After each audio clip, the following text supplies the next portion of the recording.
안녕하십니까. 자, 이번에 이 윤 대통령의 계엄 선포와 함께 이제 발생한 일종의 정변이 됐는데요. 결국 이제 탄핵 소추가 되고 말았습니다. 탄핵된 것은 아니에요. 직무정지 상태고 탄핵을 위한 일종의 이제 기소 상태다. 이제 이렇게 봐야 되는데 국회가 이제 검찰이 되는 거죠. 자, 그런데 이제 이런 일이 터지면 의뢰 우리 연예인들이 지랄 발광을 합니다. 일부 이제 그런 좌파 성향 혹은 좌파가 아니더라도 국민의힘으로 대표되는 이 세력을 싫어하는 사람들이 있습니다. 꽤 많습니다. 그냥 싫대. 국민의힘 자체가 싫다라는 거죠. 옛날부터 내려오는 그 한나라당 뭐 이런 게 있습니다. 새누리당, 국민의힘 1호로 이어지는 이 세력. 그들은 뭔가를 이렇게 착각하고 있는 거죠. 이 세력을 악으로 보는 거죠. 악으로. 나쁜 뭐 그냥 부패하고 뭐 그냥 우리나라에서 소위 이제 이렇게 떵떵거리고 부자로 살고 뭐 이렇게 보면서 갈라치기 하는 그런 논리들이 있습니다. 정말 그거 생각 뒤집기가 정말 힘든데요. 사실 따지고 보면은 김대중, 노무현, 뭐 문재인 이들이 이제 집권을 이제 3번이나 했잖아요. 김영삼도 반은 그쪽이고, 그들이 더 부패했을 수도 있다는 걸 알 텐데도 그거에 대해서는 문을 열지 않습니다. 그냥 딱 닫아놓고 자신들은 착하다. 너희들은 나쁘다. 이런 논리를 갖고 있어요. 흑백 논리. 그래서 그걸 그렇게 만든 가장 큰 요인 중에 하나는요. 소위 말해서 역사전쟁 때문에 그렇습니다. 역사전쟁이 우파가 졌어요. 완벽하게 졌습니다. 역사에서 이쪽 이제 건국과 산업화 그리고 그것 때문에 민주화까지 된 거거든요. 원래 산업화가 안 되면 민주화가 안 돼요. 모든 세계가 그걸 증명해 주고 있습니다. 세계 모든 나라가 다 그렇거든요. 산업화에 성공을 해야지 민주화가 따라오게 돼 있어요. 민주화라고 하는 것은 쟁취한다라기보다는 산업화의 결과물입니다. 뭐 속된 말로 부산물일 수도 있어요. 그러고 나서 선진화로 가는 거거든. 사실 이거는 대한민국 건국과 산업화 세력이 다 만들었다 해도 과언이 아닙니다. 다른 나라 가보더라도요. 박정희 대통령, 전두환 대통령 같은 사람 독재자로 치지도 않아요. 사실은 다른 나라에서는 위대한 영웅으로 봤답니다. 그 정도 사람이 다른 나라에는 없어요. 진짜 독재자들이 있다고. 무시무시한 정말 최악의 독재자들이 세계 모든 나라에는 거의 못 사는 나라에는 전부 독재자가 예외 없이 다 있었습니다. 뭐 가까이는 뭐 북에는 김일성이가 있고요. 저 필리핀에는 마르코스가 있었고 이쪽에는 모택동이 있고 뭐 저쪽에는 스탈린이 있었고 이런 식으로 그리고 인도네시아는 수카르노 뭐 폴포트 뭐 수도 없이 많습니다. 저 캄보디아 킬링 필드의 주역들 베트남은 또 어떻습니까? 모든 나라가 다 그래요 원래. 미얀마는 또 어떻습니까? 거기도 군부가 계속 이렇게 쿠데타 일으켜서 집권하고 있지 않습니까?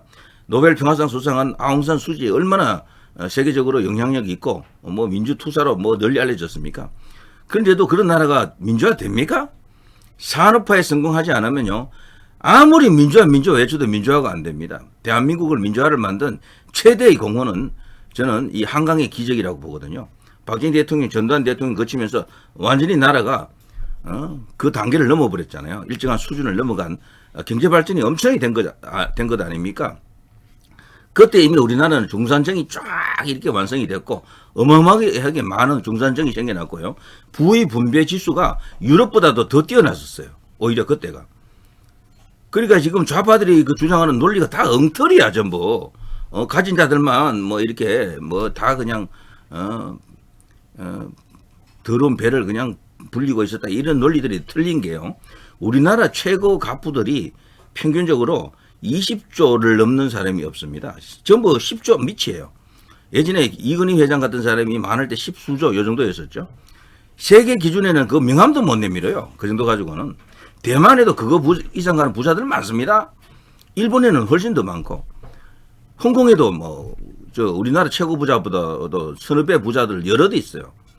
우리나라 부자들은요, 이 부의 편중도를 비교하면은 미국이나 유럽 다른 어떤 선진국에 비해서는 훨씬 저렴해요. 뭐 10조에서 20조 사이가 최고야, 그냥.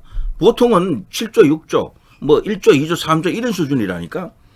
지금 일론 머스크 같은 경우는 700조, 800조 수준입니다. 그리고 2위 그룹이 400조, 300조. 우리 돈으로 말이죠. 그런 사람이 수도 없이 많죠. 100조에서 약 한 300조 사이. 한국은 너무도 소박하지. 부의 분배도 너무도 잘 이루어진 거예요, 사실은 어떻게 보면은. 그런데도 대한민국을 부자들을 그런 식으로 서민들 간 빼먹는 그런 존재로 만들어 놨고 대한민국을 일으킨 위대한 어떤 영웅들일 수도 있는데 박정희 대통령, 전두환 대통령 이런 사람들 말이죠. 희대의 악마, 독재자로 만들어 놨죠. 이게 전부 역사 전쟁입니다. 여기서 우파가 졌어요, 사실은. 진짜 그런 줄 안다니까. 그러면서 그들은 역사책에서만 그려놓은 게 아니고 뭐 영화다, 뭐 등등한 문화 매체들이 있잖아요. 뭐 연극이다, 뭐 드라마다, 뭐 이런 것들. 거기서 또 그렇게 만들어 놔버렸어. 그러니까 그 자라면서 이제 그런 것을 접하게 되면은 이 그릇된 생각이 형성될 수밖에 없습니다. 이거를 뒤집지 못하기 때문에 우파가 이렇게 어려움을 겪고 있는 겁니다. 이렇게 어려움을 겪고 있는. 그래서 당면한 정치 현안만 자꾸 이렇게 붙어가지고 그거 그냥 쌈박질한테 하고 해서 그 해결되는 게 아닙니다. 이렇게 근본적인 문제를 해결해야 된다. 자, 그런데 연예인들, 자, 이런 거대한 어떤 정변 같은 사건이 터지면 연예인들이 이제 을에 나타나서 좌파적 코도 속성을 드러내는 연예인들이 너무도 많습니다. 일일이 누구다 말하지 않아도 뭐 수백 명이 돼요, 그냥. 근데 그 반대로 우파 성향, 애국 성향의 연예인들은 있더라도 샤이예요, 좀 샤이. 말을 잘 안 해요. 숨어 있습니다, 전부. 근데 이번에 놀랍게도 이제 그런 몇몇, 연예인들이 나타났었죠. 대통령을 실질적으로 이제 이렇게 계엄 선포한 이유를 납득한다. 지지한다라는 수준으로까지도 이해해도 됩니다. 워낙 지금 뭐 분위기가 이런 속에서 대통령에 대해서 맹비난을 하지 않는 것만으로도 상당한 지지 성향을 갖고 있는데 말을 못했다. 그런데 여기 이제 차강석이라는 배우, 젊은 배우인데요. 처음에 이 대통령의 계엄 선포에 대해서 지지한다라는 발언을 했어요. 자신이 SNS에 그걸 올렸거든. 그러자 좌파들이 발칵 난리가 났습니다. 뭐 그냥 여기 이제 찾아가가지고요. 소위 이제 그거 좌표를 찍어놓고 신상 털기를 막 했지. 그러자 이제 뭐 어차피 이제 그렇게 너무 심한 비난이 오니까 연예인 생활을 하자면은 너무 또 한쪽으로 이렇게 쏠리는 건 좋지 않잖아요. 그러자 사과를 했습니다. 조금 경솔했다라는 식으로 사과를 했지만 그렇지만 대통령이 간첩이라고 하는 계엄을 선포할 때 종북 세력들 이런 언급도 했잖아요. 국가가 위험하다. 이런 식이면 대한민국이 언제 망해도 이상하지 않을 정도가 됐다. 그리고 국회는 이미 도둑의 소굴이다. 진짜 도둑놈 소굴 아닙니까, 저 국회. 특히 야당 보십시오, 민주당. 거기는 민주당뿐 아니고 조국이가 있던 그 혁신당도 마찬가지야. 전부 범죄자들이야. 전과가 벌써 1심에서 징역 몇 년 받은 자들이 버젓이 국회의원 달고 있는 거 아닙니까? 그야말로 범죄자 소굴이야, 거기는. 그걸 지적했던 거예요. 거기에 대해서 동의를 했던 겁니다. 그러면서 간첩 관련해서는 사과할 생각이 없다. 앞으로 우파 위에 목소리를 내고 싶다라고 했습니다. 대단합니다. 앞으로 이 차강석을 주목을 해야 됩니다. 했지만 진정은이 사과일 수도 있지만 그렇지만 특정한 부분에서는 사과를 하지 않았어요. 간첩 관련, 종북 관련, 국가가 위험하다라는 그런 대통령의 인식에 대해서는 공감을 했던 겁니다. 앞으로 애국 우파를 위해서 목소리를 내고 싶다. 야, 저는 이 차강석 같은 이런 수준의 연예인들만 좀 많이 나와도 그냥 게임 오버인데 말이죠. 이런 말을 했었죠. 제가 대통령님의 계엄을 옹호했던 건 일반 시민으로서는 계엄 선포 이유만 보고 옹호했던 것이다. 저는 민주당 당원이라고 해서 미워하지도 않고 다른 생각이라고 해서 배척하고 그럴 생각 없다. 정말 단순히 계엄 선포 이유만 보고 그렇게 이야기했다. 반국가적 세력을 척결하는 것에 대해서 찬성해서 옹호했던 건데 뭐 그것은 다소 경솔했던 것 같다. 한 번 더 죄송함을 밝힌다. 여기서 말하는 반국가 세력은 민주당 자체일 수도 있거든요. 그래서 그건 다소 이렇게 수정을 했지만 기본적으로 대통령이 계엄을 선포한 그 자체에 대해서는 공감한다라고 했습니다. 계엄에 대해 옹호한 것에 대해서 사과해도 부분적으로 사과했다라고 볼 수 있겠죠. 그리고 자신의 국가관 그리고 특히 이제 간첩 이슈, 종북관 이런 것에 대해서는 전혀 사과하고 싶은 마음이 없다. 이것은 진짜 민주당이 집권하더라도 반드시 그것은 해결해야 된다. 우리나라 위험하다라는 그런 어떤 말을 했죠. 차강석입니다. 제가 이 차강석에 대해서 알아보니까 경상북도 울릉군 출신이더군요. 자, 또 있습니다. 야인시대 최준용 배우입니다. 이마수 역을 맡아서 유명했었죠. 야, 이런 사람도 있습니다. 구독자 여러분들, 한 번 당했던 탄핵 두 번은 안 됩니다. 진짜입니다. 우리 모두가 가열차게 윤석열 대통령님을 지켜야 합니다. 그리고 정권 재창출 무조건 해야 합니다. 분열하지 맙시다. 뭉칩시다. 멸공. 자, 이 야인시대 이마수를 기억합시다. 야인시대 이후에는 또 뭐 이 등장하는 작품이 별로 없는 것 같은데요. 참 연기도 잘하고 개성도 좋은데 왜 안 풀렸을까요? 저는 이런 것들이 이 성향이 이미 드러나 있기 때문에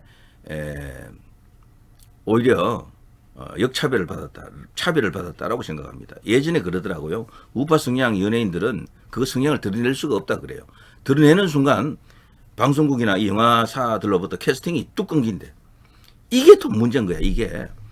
이런 사람들에게 더 많은 자리를 제공해야 될 텐데 문학의 자체가 너무도 좌경화되어 있는 거죠. 문화, 예술 이런 쪽이 문학 이런 거 전부 다 좌경화되어 있습니다. 한강의 노벨 문학상도 사실 그 연장선에서 보면 말이 안 되는 것이, 저는 그 소설 읽어본 사람들 이야기를 그러더라고요. 저는 안 읽어봤습니다.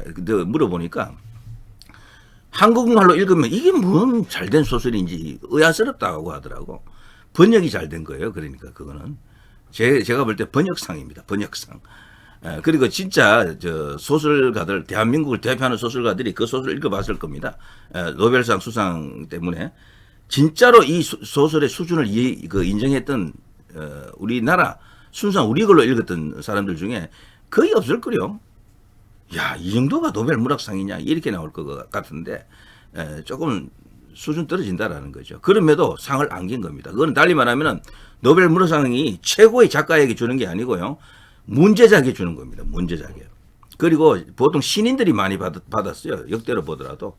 대가들이 받는 게 아닙니다. 그 상은. 그래서 노벨 문학상 수상해서 그래서 대한민국 최고 작가 이런 뜻이 아닙니다. 절대로 그게 아니에요. 일본도 오에 겐자부로 그 앞에는 설국에 가바타 야스나리 이런 사람이 두 사람이 받았잖아요. 일본 안에서 그 사람들이 A급 작가가 아니에요. 그 두 사람 다. 그러니까 받았다라는 것뿐이야, 상을.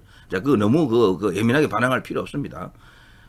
제가 볼 때는 대한민국만 하더라도 그 한강 작가보다도 그 우수한 작가들이 100명도 넘겠다, 솔직히. 자, 이런 사람이 있었고요. 자, 차강석. 요 앞서 이야기했는데 이렇게 돼 있고요. 여기 있죠. 1990년 출생, 울릉군 출신 인물, 울릉고등학교, 경북대학교, 명지대학교 대학원 이렇게 되어 있죠. 정말 대단한 젊은 배우가 이렇게 하기 정말 쉽지 않거든요. 차강석을 위해서. 그래 앞선 그 야인시대 임하수를 위해서 정말 응원하는 마음 모아봅니다. 자, 또 있습니다. 당구 선수 차유람, 미녀죠. 차유람의 남편 이지성 작가라고 있습니다. 비상계엄에 대해서 발언을 했었죠. 비상계엄에 대한 나의 생각이라는 제목으로 방송을 했는데요. 비상계엄 사태에 대해 입장을 밝혀야 할 것 같다. 윤석열 대통령에 대한 나의 생각을 최종적으로 정리해서 말씀드리겠다. 비상계엄 잘했다. 대한민국 경제가 당연히 안 좋을 것뿐하지만 잘했다. 경제도 그렇게 크게 영향 안 받았습니다. 비상계엄이 법에 어긋난 것도 아니고 합법적인 것이다. 대통령 고유의 권한이다. 좌파들은 전사도 아닌데 왜 그걸 했냐고 하는데, 전시도 아닌데 왜 그걸 했냐고 하는데, 이 XX들아 너네 때문에 전시가 됐다. 대한민국이 주사파의 전쟁이다라고 정말 통쾌한 발언을 했습니다. 지금 대통령이 그 계엄을 선포하기 이전에 나라가 벌써 전시 상태나 다름없었다. 내란 상태였다라고 보는 거죠. 그것이 내란인 겁니다. 그 내란을 진압하기 위해서 계엄령이라고 하는 수단이 아니고서는 방법이 없었다라는 거죠. 자, 멀쩡한 박근혜 대통령 잡아가두고 탄핵시키고 그랬던 것이 반란 아니냐? 그것이 바로 내란 아니냐? 너희들이 전시를 만들었다. 몇십 년째 전시 상태. 이 XX들이 매국노 세력이 빨갱이다 보니까 윤 대통령이 이야기하는 전시가 뭔지를 못 알아듣고 있다. 빨갱이란 단어를 쓰게 되면요, 천박하다 이렇게 생각하는 보수 안에 보수들이 있어요. 그 생각을 깨야 됩니다. 과거에 지만원 박사가 그런 말 했죠. 지금 저들을 규정할 수 있는 단어 중에 빨갱이라는 말 말고는 아무것도 안 통한다. 그냥 빨갱이라 그래라. 그것만 통한다 그랬어요. 그들이 가장 싫어하는 용어가 빨갱이에요, 사실은. 좌파 이런 것보다도 빨갱이라 그래라. 이렇게 말했죠. 그런데 빨갱이라고 하자 그러면요, 보수 지지자들 안에서도 그 알레르기 반응이 이렇게요. 빨갱이, 그거는 좀 그래. 어떻게 그렇게 말할 수 있어. 그러니까 이런 것 때문에 역사전쟁에서 졌다라고 볼 수 있습니다. 응? 역사전쟁에서. 자, 아무튼 이 이정 작가 같은 이런 젊은 작가도 이런 말을 하잖아요. 이 사람도 꽤 알려졌어요. 아무튼 이 XX들이 매국노 세력이 빨갱이다 보니까 윤 대통령이 이야기하는 전시가 뭔지를 그게 바로 내란인데 그것이 뭔지를 못 알아듣고 있다.